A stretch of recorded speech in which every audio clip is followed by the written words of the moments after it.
शुद्ध पवित्र आत्माओं, ईश्वर की महती कृपा से हमने यह आदि उत्तम कार्यों का संपादन किया। आइए मिलकर 3 बार ओम का उच्चारण करते हैं। वाणी को पवित्र, मन को शांत और आत्मा को आनंदित करते हुए।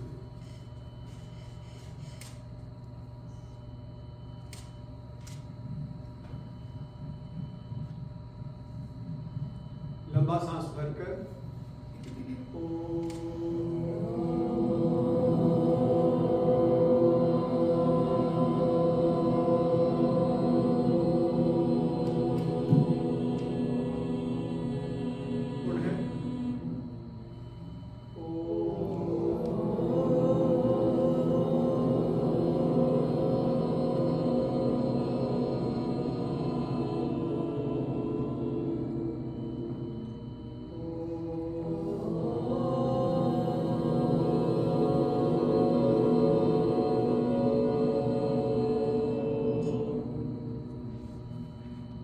यजुर्वेद की एक बहुत अच्छी सूक्ति है।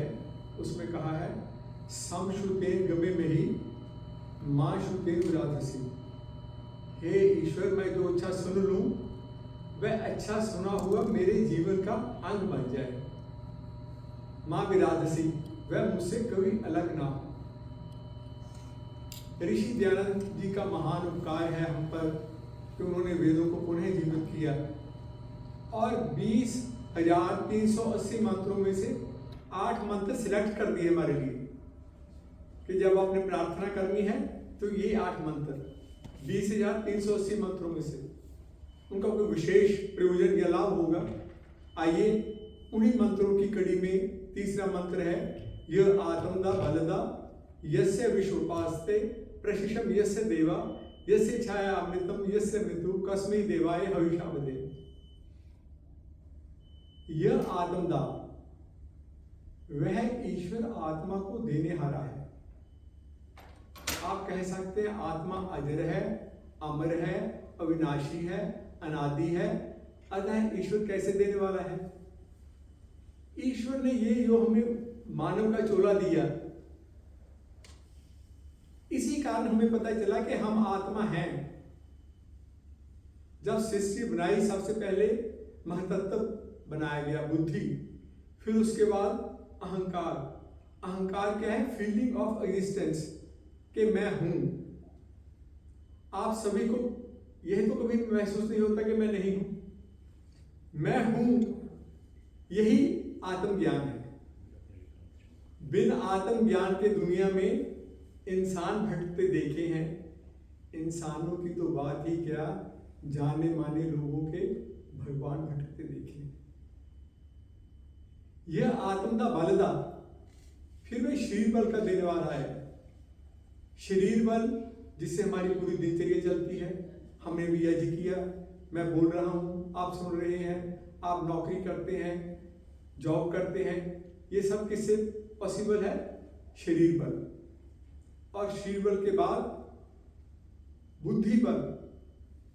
शरीर बल तो है लेकिन बुद्धि बल भी चाहिए। हाथी भार ज्यादा उठाता है, चीता तेज दौड़ता है इंसान से, लेकिन फिर भी इंसान ने अपनी बुद्धि से सभी को वश में किया है और कितनी तरक्की की। पूरे संसार को एक विलेज बना दिया और मोबाइल आ गया, कर लो संसार मुट्ठी में। तो कितना ये विज्ञान का अद्भुत कार्य जो हो रहे हैं, उसके पीछे इंसान की बुद्धि है। और उससे भी इंपॉर्टेंट है मंत्र बल। पहले राजा लोग मंत्री रखते थे विचार विमर्श के लिए। मंत्र का अर्थ है एक अच्छा आपको एडवाइस मिल जाए। जो वेद मंत्र ईश्वर ने बनाए हैं वो क्या है? 20,380 जो मंत्र हैं वो क्या है हमारे लिए? ईश्वर का उपदेश है, निर्देश है, आदेश है, संदेश है। लेकिन सबसे बढ़कर जो है वो है आत्मज्ञान, आत्मशक्ति, आत्मबल, आत्मविश्वास। यह बातें हम नहीं समझ सकते जब तक हम कुछ व्यक्तियों के बारे में विचार ना करें।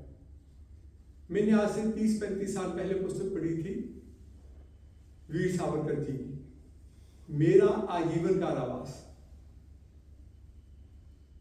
आप हैरान होंगे, उन्हें 2 आजीवन कारावास मिले, from 1910 to 1930 and from 1930 to 1950, 1910 से लेकर 1950 तक। और जब वे काला पानी गए तो उनके यहां तख्ती लटका दी गई, ये लिखकर फ्रॉम 1910 टू 1950, ताकि उनका मनोबल खत्म हो। लेकिन वो कैसे अद्भुत व्यक्ति थे। 7 फुट की कोठी में रहे। 7 फुट क्या होता है? और सेल्यूलर ऐसे कमरे बने जिसमें कोई व्यक्ति नजर ना आए, धूप दिन भर रहे अगर गर्मी है तो। 30 पाउंड दिन में उन्हें नारियल का तेल निकालना पड़ता था। कोल्लू में बैल की तरह उन्हें जोता जाता था। काम करते करते रुक जाते तो चाबुक पड़ते। फिर एक उनका था टिकटकी, कि एक पिलर है उसके ऊपर लॉक लगा हुआ है, हाथ ऊपर करके बांध देते उस लॉक से। 4 घंटे, 8 घंटे, 12 घंटे। आदमी जब दिन भर थक जाता है, खाने पे टूटता है, तो खाने में रोटियों में कंकर और दाल में चींटियां और कीड़े। क्या खाए व्यक्ति, क्या करे, कहाँ जाए? उन्होंने अपनी जीवनी में लिखा है कि एक बार रात का समय था, मुझे 7 वाली लाइन में किसी के खांसने की आवाज आई। मेरा मन भर आया, मैंने दिल पर हाथ रख लिया। ये खांसी तो चिरपरिचित है। मैंने घुमाकर देखा, मेरे बड़े भाई गणेश दामोदर सावरकर। मेरा मन किया उनसे पूछूं, भाई साहब अब आप यहाँ कब से, किस कारण से और कब तक? लेकिन अगर मैं उनसे बात कर लेता तो हमें साल में एक सुविधा मिलती थी। क्या? घर में पत्र लिखने की। 1 साल में, अब आप मोबाइल पे कितनी बातें करते हैं, साल में 1 पत्र आप लिख सकते थे। वो सुविधा उनसे वापस ले ली जाती अगर कहते मैं इशारों में बात करता या उन्हें बुला लेता। इसी तरह मैंने अब्राहम लिंकन को पढ़ा। वह व्यक्ति कैसा अद्भुत व्यक्ति था। 12 बार, कोई लिखता है 18 बार वो असफल हुए नॉमिनेशन में। उनकी माता नैन्सी एक इलिटरेट लेडी थी, पिता दिहाड़ी करते थे। घर का जो एक कमरा था उसमें फर्श नहीं लगा हुआ था, इतनी गरीबी थी। मैथमेटिक्स की उनके पास पुस्तक नहीं थी, तो उन्होंने अपने दोस्त से पुस्तक लेकर उसे कॉपी पे पूरा वैसे का वैसा उतार दिया। घर में इतनी तंगी, लेकिन वह व्यक्ति लगे रहे। 50 साल की उम्र में वो लिखते हैं कि मेरा कारोबार failure, politics failure, married life failure. Married और कोई उसकी पत्नी का नाम था, वो कोई ऐसा क्षण नहीं था जब उनसे झगड़ा ना होता। एक बार तो गर्म कॉफी ऐसे उड़ेल दी उन्होंने सबके सामने। और क्या कहा अब्राहम ने, आप इतनी गर्म कॉफी पी कैसे लेते हैं?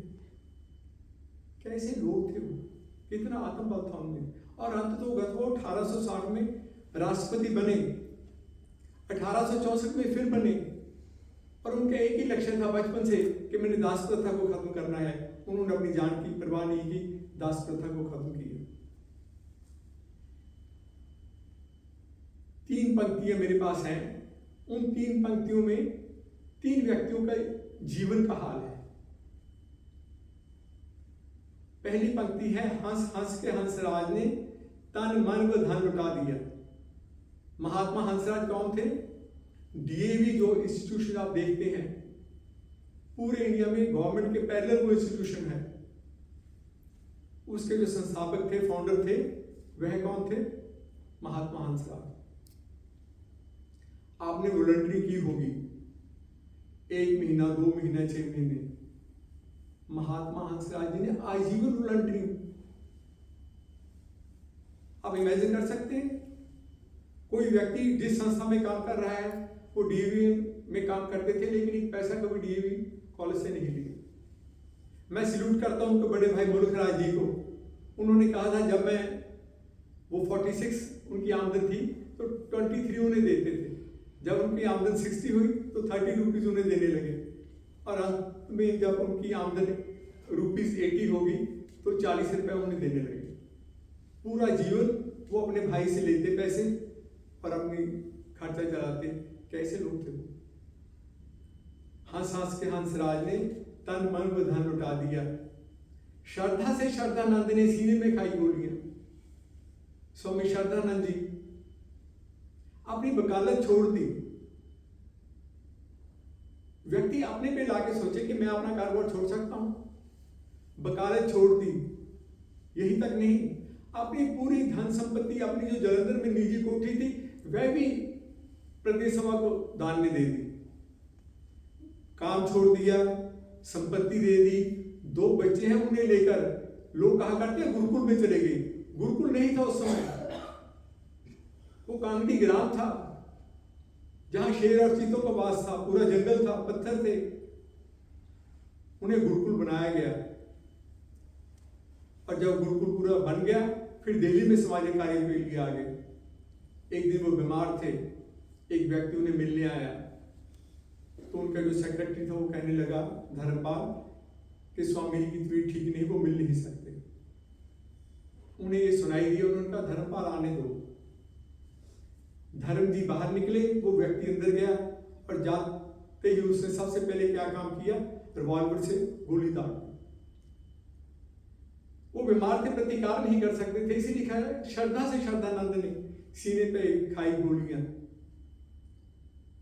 आपके सामने उनका चित्र है, कैसे व्यक्ति थे वो। हंस हंस के हंसराज ने तन मन व धन लुटा दिया। श्रद्धा से श्रद्धानंद ने सीने पे खाई गोलियां। अपने लहू से लेखराम तेरी कहानी लिख गया। पंडित लेखराम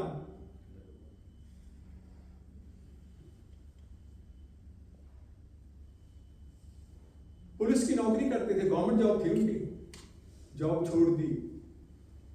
ऋषि दयानंद की जीवनी लिखनी थी। जहां जहां ऋषि दयानंद गए वहां वहां वह गए, उन स्थानों पर गए, उन व्यक्तियों को मिले। एक बार उन्हें पता लगा एक स्थान है पायल, लुधियाना के बाद दुराहा है, दुराहे के पास है पायल। ये सरदार बेअंत सिंह जी की कॉन्स्टिट्यूंसी होती थी। तो उन्हें पता लगा कि पायल में पूरा गांव विधर्मी बन रहा है, महमडर बन रहे। लुधियाना का टिकट ले लिया, पायल में गाड़ी नहीं रुकती थी, बिस्तर बंद आगे कर छलांग लगा दी। कितना आत्मबल था, कितनी आत्मशक्ति थी, कितनी आत्मा था उन व्यक्तियों में। पूरा गांव विधर्मी होने से बचा लिया। और उनके साथ भी ऐसी ही घटना हुई कि एक व्यक्ति मिलने आया, वह ऋषि दयानंद की जीवनी लिख रहे थे। उस समय बैठे, कहते भी 5-10 मिनट बैठो, बात करता हूं। उसने ब्लैंकेट ओढ़ा हुआ था और छुरा छुपाया हुआ था, कंबल में छुरा रखा हुआ था। बैठा रहा और जैसे ही पंडित लेखराम अपने काम से उठते हैं, ऐसे अंगड़ाई लेते हैं, उसी समय उस व्यक्ति ने छुरा उनके भोग दिया। एक रक्त रंजित धारा बह निकली, पूरे जो उनके पेजेस थे वो रक्त रंजित हो गए। इसीलिए कवि ने कहा अपने लोगों से लेखराम तेरी कहानी लेके। और स्वामी श्रद्धानंद, स्वामी पंडित लेखराम जी के बाद अगर सबसे मैं कहता हूं बड़ी एग्जाम्पल है वो ऋषि दयानंद जी की है। ईंटे और पत्थर खाए, गोली से ना घबराए, घातक के करके अपने प्यार वो मस्ताना ही होगी।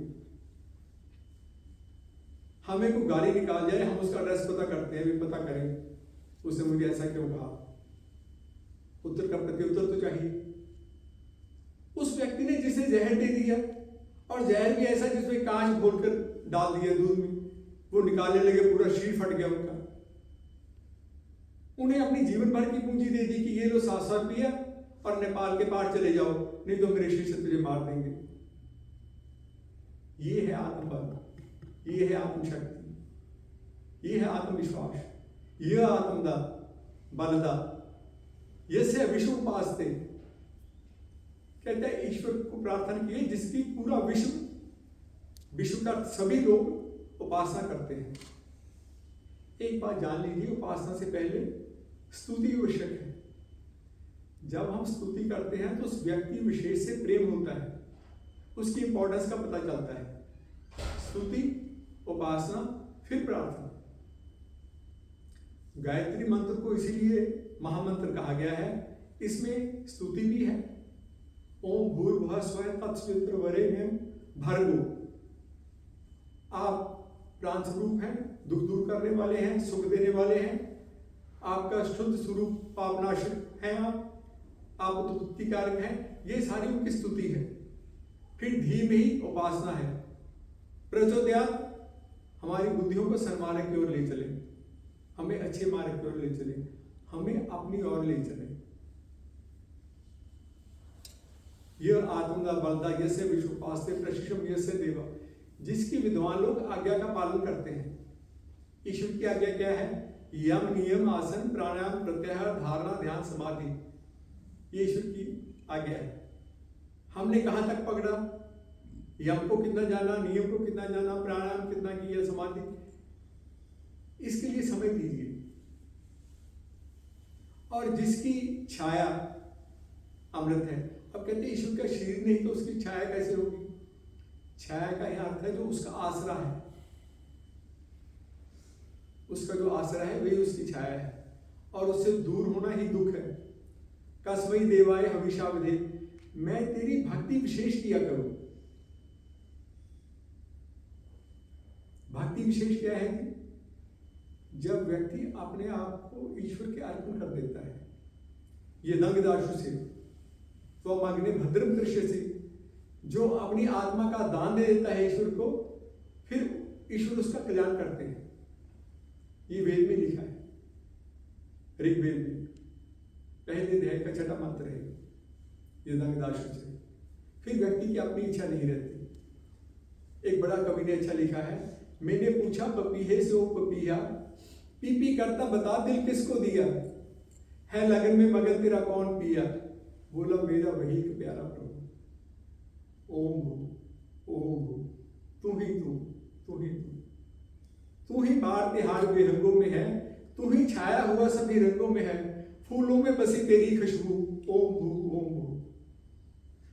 भक्ति रस में दयानंद ऐसे बहे, पूर्ण जीवन में ब्रह्मचारी रहे, मरते मरते ऋषि ने ये शब्द कहे क्या, तेरी इच्छा हो पूर्ण प्यारे प्रभु। ओम भू ओम।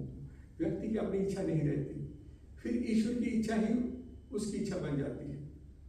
हम भी इस मंत्र को बार बार देखें, यह आत्मदा बलदा, हम भी अपने में आत्मविश्वास पैदा करें और ये कह सके कौन है जो आर्यों के बलबले दबा सके, कौन है जो तीर छुरे तोप से डरा सके।